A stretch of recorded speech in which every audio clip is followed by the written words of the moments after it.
کرتا ہے تو حدیث میں ہمارے آقا کی شان، صحابہ اہل بیت کی شان، اولیاء کی شان اور عقائد کے نکات بھی بتاتا ہے۔ یہی حدیث نجدی بیان کرتا ہے تو اسی موضوع پر اپنی نفسانی خواہشات کی وجہ سے اسی پر اکتفا کر کے عقائد کی کوئی بات بھی نہیں بتاتا۔ This is why we are to be away from the followers of Wahhabism۔ ہمیں ان لوگوں سے دور رہنے کی ضرورت ہے۔ یہ حدیث میں نے کب بتائی؟ جب حضرت صالح علیہ السلام کی اونٹنی کا تذکرہ ہوا تو اونٹنی جس کنویں سے پانی پی تھی اس میں اتنی برکت کے ہزاروں سال کے بعد آج بھی برکت موجود ہے۔ تو جس کنویں میں نبی پاک صلی اللہ علیہ وسلم نے اپنا لعاب دہن ڈالا، جس کنویں سے اولیاء کرام نے پانی استعمال کیا، اس پانی میں کیا برکتیں نہیں ہوگی؟ اور حضور علیہ السلام کی مبارک انگلیوں سے جو پانی جاری ہوا اس پر تو محدثون نے فرما ہی دیا کہ یہ پانی زمزم سے بھی افضل ہے۔ کیوں؟ آب زمزم حضرت اسماعیل علیہ السلام کی قدموں کی برکت سے ہے اور یہ پانی حضور علیہ السلام کے مبارک انگلیوں سے نسبت رکھتی ہے۔ تبھی تو اعلیٰ حضرت نے فرمایا نور کے چشمے لہرائے دریا بہے، انگلیوں کی کرامت پہ لاکھوں سلام۔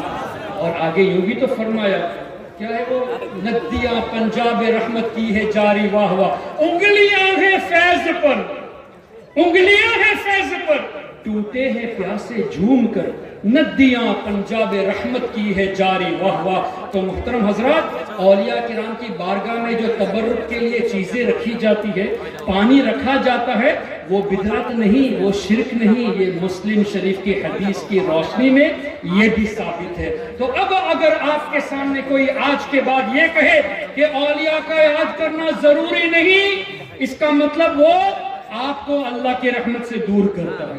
اگر کوئی یہ کہے کہ اولیاء کے قریب رہنے کی ضرورت نہیں، تو بلا اور مصیبت سے دور رہنے کے ذریعے سے آپ کو دور کر رہا ہے۔ اگر کوئی یہ کہتا ہے کہ اولیاء دافع البلا نہیں، تو وہ زمین پہ رہنے کا حق بھی نہیں رکھتا، زمین بھی قائم اولیاء کے سبب سے، وہ روزی کھانے کا بھی حق نہیں رکھتا، اس لیے کہ روزی بھی اللہ تعالیٰ اولیاء کے سبب سے عطا فرماتا ہے۔ اتنی کلیرٹی کے ساتھ جب احادیث طیبہ موجود ہے، اس کے بعد بھی اگر کوئی اولیاء کرام کے تعلق سے الٹی سیدھی باتیں کرتا ہے، اس کا مطلب ہمارے نوجوانوں کو، بولے بھالے لوگوں کو وہ عقائد اہل سنت اور اللہ تعالیٰ کی جو منشا ہے کہ اولیاء رحمت کا سبب ہے، ان سے آپ تمام کو دور کرنے کی کوشش کرتے ہیں۔ اسی لیے آپ تمام پر ضروری ہے کہ اللہ کے واسطے کسی بھی کوئی وہابی، نجدی، دیوبندی کی فالوورز کو دیکھ کر ان کی تقریر سننے مت چلے جائیں۔ فالوورز چاہے لاکھوں کی تعداد میں ہو، ہمیں دیکھنا ہے اگر کسی کا 10 فالوور ہو کوئی بات نہیں، ایمان مضبوط ہے تو وہی ہمارا قائد ہے۔ فالوورز کو ہرگز مت دیکھیں، یہ مت سوچنا طارق جمیل کے اتنے سارے فالوورز ہیں، طارق مسعود کے اتنے سارے فالوورز ہیں، انجینئر مرزا کے اتنے سارے فالوورز ہیں۔ ارے فالوورز کو مت دیکھو، یہ دیکھو کہ اس کے دل میں عشق مصطفیٰ ہے یا نہیں، وہ حدیث پاک کو کس طرح آپ کے سامنے پیش کرتا ہے، یہ چیز دیکھو۔ اور ایک بات ہمیشہ ذہن میں رکھیں، اولیاء کے خلاف بولنے والا وہ شیطان کا ویپن استعمال کر رہا ہے، شیطانی ہتھیار استعمال کرتا ہے۔ دلیل چاہیے؟ حضرت آدم علیہ السلام کو جب اللہ نے پیدا فرمایا تو حکم دیا نا فرشتوں کو، وَإِذْ قَالَ رَبُّكَ لِلْمَلَائِكَةِ إِنِّي جَاعِلٌ فِي الْأَرْضِ خَلِيفَةً۔ پہلے تو اللہ نے فرمایا کہ اے فرشتوں، میں زمین پر اپنا نائب بنانے والا ہوں۔ کہاں پر نائب بنانے والا اللہ؟ زمین پر۔ دلیل انی جاعل فی الارض خلیفہ۔ تو آدم علیہ السلام کے پیدا ہونے سے پہلے زمین کا تذکرہ ہو گیا تو زمین پر تو آنا ہی ہے۔ لیکن وہاں بھی کیا کہتے ہیں، معاذ اللہ انہوں نے گناہ کیا تبھی زمین پر آئے۔ یہاں تو آدم علیہ السلام کی تخلیق سے پہلے زمین کا تذکرہ ہو گیا تو زمین پر تو آنا ہی تھا۔ تو گناہ انبیاء کرام کی طرف منسوب کرنا یہ بہت بڑی جہالت ہے۔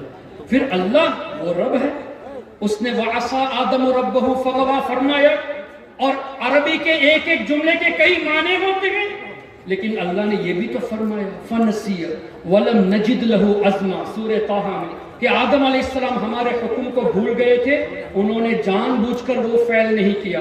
رب فرماتا ہے انہوں نے جان بوجھ کر نہیں کیا تو گناہ نہیں ہوا، تم کہتے ہو کہ گناہ کیا، ہم تمہاری بات کو مانے یا اللہ تبارک و تعالیٰ کی بات کو مانے؟ پھر زمین میں آنے سے پہلے زمین کا تذکرہ موجود ہے تو آنا ہی تھا۔ اللہ اکبر۔ پھر اللہ نے کیا فرمایا؟ وَإِذْ قُلْنَا لِلْمَلَائِكَةِ اسْجُدُوا لِآدَمَ فَسَجَدُوا إِلَّا إِبْلِيسَ، تمام فرشتوں نے آدم علیہ السلام کو سجدہ تعظیمی کیا سوائے کس نے نہیں کیا سجدہ؟ کیا وہ فرشتہ تھا؟ تو حکم تو فرشتوں کو ہے۔ فَسَجَدَ الْمَلَائِكَةُ كُلُّهُمْ أَجْمَعُونَ إِلَّا إِبْلِيسَ، تو ابلیس کا تذکرہ کیوں ہوا؟ تو مفسرون فرماتے ہیں ابلیس فرشتہ نہیں ہے، لیکن چونکہ فرشتوں کے ساتھ مل گل کیا کہتے ہیں گل مل کے رہتا تھا، فرشتوں کو پڑھاتا بھی تھا، اس لیے اس حکم کے زمرے میں ابلیس بھی شامل ہو گیا تھا۔ اب ابلیس نے کیا کہا؟ یا اللہ میں کیوں سجدہ کروں گا؟ خلقتنی من نار وخلقتہ من طین، تو نے مجھے آگ سے پیدا کیا اور آدم علیہ السلام کو مٹی سے، انا خیر من، میں ان سے بہتر ہوں۔ اور یہی قاسم نانوتوی نے تہذیب الناس میں لکھا کہ امتی کبھی کبھی عمل میں نبی کے برابر ہو جاتا ہے، کبھی نبی سے بڑھ جاتا ہے۔ تو یہ قاسم نانوتوی کو ذہن دینے والا ابلیس ہے۔ انا خیر من، نبی سے بہتر کہنا یہ ابلیس کا قول ہے، اور یہی بات قاسم نانوتوی نے تہذیب الناس میں لکھی کہ امتی کبھی کبھی عمل میں نبی سے بھی بڑھ جاتا ہے، معاذ اللہ رب العالمین۔ لیکن انفارچونیٹلی آج بھی تہذیب الناس چھپ رہی ہے۔ براہین قاطعہ جس میں خلیل احمد امبیٹوی نے لکھا کہ حضور علیہ السلام کے علم سے زیادہ تو اللہ نے شیطان کو علم دیا ہے، اور یہ بھی لکھا کہ حضور کا علم ثابت کرنے جاؤ گے تو یہ ایمان کا حصہ نہیں بلکہ شرک ہے۔ عجیب سی بات ہے، حضور کا علم ثابت کرنا یہ شرک اگر ہے تو شیطان کا علم ثابت کرنا بھی تو شرک ہوا، لیکن یہ لکھا کہ شیطان کا علم ثابت ہے، حضور کا علم ثابت کرنا شرک ہے۔ اس کا مطلب شیطان کو اللہ کے برابر کر دیا، بھائی شرک، اللہ کے ساتھ ایسوسیشن کرنا ہوا تو حضور کو علم غیب ثابت کرنا شرک ہے، تو شیطان کے تعلق سے بھی شرک ہونا چاہیے۔ لیکن ان کی جہالت دیکھیں، آج بھی وہ کتاب چھپ رہی ہے۔ اسی طرح رشید احمد گنگوہی نے فتاوی رشیدیہ میں لکھا کہ معاذ اللہ ہمارا رب جھوٹ بول سکتا ہے، معاذ اللہ۔ یہ کتاب آج بھی چھپ رہی ہے۔ محترم حضرات، کتنی عجیب سی بات ہے۔ عرب علماء کے درمیان جب دیوبندی جاتا ہے تو المحند پیش کر کے کہتا ہے ہمارے عقائد تو وہی ہے جو آپ کے عقائد ہیں، لیکن ہندوستان، بنگلہ دیش اور دیگر ممالک میں آ کر یہ کہتا ہے کہ اسی کتابوں کو جو ان کے بزرگوں نے لکھا، تہذیب الناس، حفظ الایمان، براہین قاطعہ، فتاوی رشیدیہ، انہی کتابوں کو عام کر رہے ہیں، عرب علماء کے درمیان سنی بنتے ہیں۔ المحند کتاب کو دکھا کر کے ہمارے عقائد وہی ہے، تو دیوبندی منافق ہوتے ہیں، ظاہر منافق۔ یہاں ایک بات، وہاں ایک بات، وہاں اپنے کو سنی پیش کرتے ہو اور یہاں تمہاری وہی کتابیں چھپ رہی ہیں۔ الحمدللہ سنیوں کے اندر منافقت چیز نہیں ہے، غلام رضا جو بھی ہوتا ہے سامنے بولے۔ اللہ اکبر۔ تو میں یہ عرض کر رہا تھا، ابلیس نے کہا انا خیر من، میں آدم سے بہتر ہوں۔ اللہ نے کیا فرمایا؟ اخرج، نکل جا جنت سے، وَإِنَّ عَلَيْكَ لَعْنَتِي إِلَى يَوْمِ الدِّينِ، اے ابلیس قیامت تک تمہارے اوپر میری لعنت ہے۔ پھر ابلیس نے ایک عرضی پیش کی۔ اب یہ مت کہنا کہ دعا قبول ہو گئی۔ ابلیس نے کہا انظرنی الی یوم یبعثون، یا اللہ تو مجھے قیامت تک نہیں، قیامت کے بعد جب لوگ اٹھائے جائیں گے تب تک کے لیے زندگی عطا فرما۔ دعا قبول ہوئی ہوتی تو تب تک کے لیے زندہ رہتا ہوں، لیکن اللہ نے کیا فرمایا؟ فإنک من المنظرین الی یوم الوقت المعلوم، صرف قیامت تک زندگی دی جا رہی ہے، قیامت کے بعد اٹھائے جانے تک نہیں۔ جب قیامت میں سب کو موت آنی ہے، ابلیس کو بھی مرنا ہے۔ اب ابلیس نے کہا فبعزتک، اے اللہ تیری عزت کی قسم، لأغوینہم اجمعین، میں تمام لوگوں کو اے اللہ گمراہ کروں گا، الا عبادک منہم المخلصین، مگر اے اللہ تیرے نیک بندوں کو میں گمراہ نہیں کر سکتا۔ ابلیس جو لوگوں کو گمراہ کرنے والا ہے، وہ اس بات کا اعتراف کرتا ہے کہ اے اللہ تیرے اولیاء کو گمراہ نہیں کر سکتا، اور اللہ نے جواب میں کیا ارشاد فرمایا؟ ان عبادی لیس لک علیہم سلطان، بے شک اے ابلیس میرے جو نیک بندے ہیں وہ میری حفاظت میں ہے، تمہارا ان کے اوپر داؤ نہیں چلے گا۔ اب یہ کنفرم ہو گیا کہ اولیاء کرام اللہ تعالیٰ کے فضل سے محفوظ ہیں، پروٹیکٹڈ ہیں۔ اب ہمیں ہمارا ایمان بچانا ہے تو ہم عام کامن لوگوں کی طرف راغب ہو یا ان لوگوں کی طرف راغب ہو جن کو اللہ نے حفاظت میں رکھا ہے۔ تو ہمارا ایمان ہم کو بچانا ہے تو اولیاء کرام سے نسبت رکھنا ضروری ہے۔ یہ بھی قرآن کریم سے یا ایھا الذین آمنوا اتقوا اللہ وکونوا مع الصادقین، اے ایمان والو اللہ سے ڈرو اور سچوں کے ساتھ ہو جاؤ۔ تو کیا پتا چلا ایمان کو بچانا ہے تو اولیاء کرام کے ساتھ رہو۔ اب ان کا ایمان ہی نہیں ہے، اسی لیے تو اولیاء سے دور کرتے ہیں۔ تو اب اولیاء کرام سے دور کرنا ہی ایمان کی سیکیورٹی کو لوز کرنے کا ذریعہ ہے۔ اولیاء کرام ایمان کے لیے سیکیورٹی ہے، حفاظت ہے، تو اولیاء سے دور کریں گے تبھی وہ سیکیورٹی لوز ہوگی تو آسانی سے ایمان لوٹ لے گا۔ یہی وجہ ہے سب سے پہلے جو وار ہوتی ہے وہابیوں کی طرف سے وہ ہوتی ہے کہ مزارات پہ جانے کی ضرورت کیا ہے، نیاز کرنے کی ضرورت کیا ہے، بزرگوں کے وسیلے کی ضرورت کیا ہے۔ اس طرح کی باتیں ذہن میں ڈال کر اولیاء سے رفتہ رفتہ دور کرتے ہیں۔ جب دور کریں گے تو ایمان لوز ہو جائے گا، جب ایمان کی سیکیورٹی لوز ہو جائے گی تو ایمان آسانی سے شیطان لوٹ لے گا۔ تو ان کی چال پر ہرگز نہیں آنا، ہمارے بزرگوں کے سائے میں رہو۔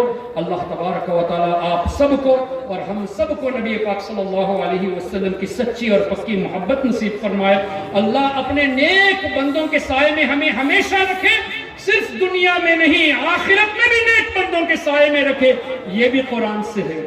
حضرت یوسف علیہ السلام کی دعا ہماری تعلیم کے لیے، توفنی مسلمہ والحقنی بالصالحین۔ اللہ کا نبی ہمیشہ نبی ہوتا ہے، قبر میں بھی نبی، جنت میں بھی نبی۔ تو ایمان ہی پر تو دنیا سے جائیں گے بلکہ ان کے صدقے میں ہمیں ایمان نصیب ہوتا ہے۔ لیکن حضرت یوسف علیہ السلام نے ایمان پر موت کی دعا کر کے ہمیں تعلیم دی کہ ہر وقت ایمان کی حفاظت کے لیے دعا کرنا۔ اور نبی سے بڑھ کر صالح کون ہے؟ لیکن فرمایا وَأَلْحِقْنِي بِالصَّالِحِينَ، یا اللہ صالحین سے ملا دے۔ ہمارے لیے تعلیم ہے کہ ہمیشہ صالحین کے ساتھ رہنے کی دعا کرنی چاہیے۔ یہی وجہ ہے کہ جب کبھی آپ دعا کریں کہ یا اللہ میری بخشش فرما، یا اللہ مجھے روزی عطا فرما، میرے بچوں کو صحت عطا فرما، والدین کو صحت عطا فرما، ساتھ میں یہ بھی دعا کرنا کہ یا اللہ ایمان والی موت نصیب فرما، نیک بندوں کے ساتھ ملا دے۔ تو اللہ سے دعا ہے کہ ان بزرگوں کے صدقے میں ہم سب کو اللہ تعالیٰ ایمان ہمارا مضبوط فرما دے۔ اور میری ایک یہ بھی دعا ہے، آپ سب بھی آمین کہہ دے، اللہ تعالیٰ ہمیں ایمان والی زندگی، ایمان والی موت اور موت کے وقت سرکار غوث اعظم کا دیدار نصیب فرمائے۔ سبحانک اللہم و بحمدک، اشہد ان لا الہ الا انت، استغفرک و اتوب الیک۔ السلام علیکم ورحمۃ اللہ وبرکاتہ۔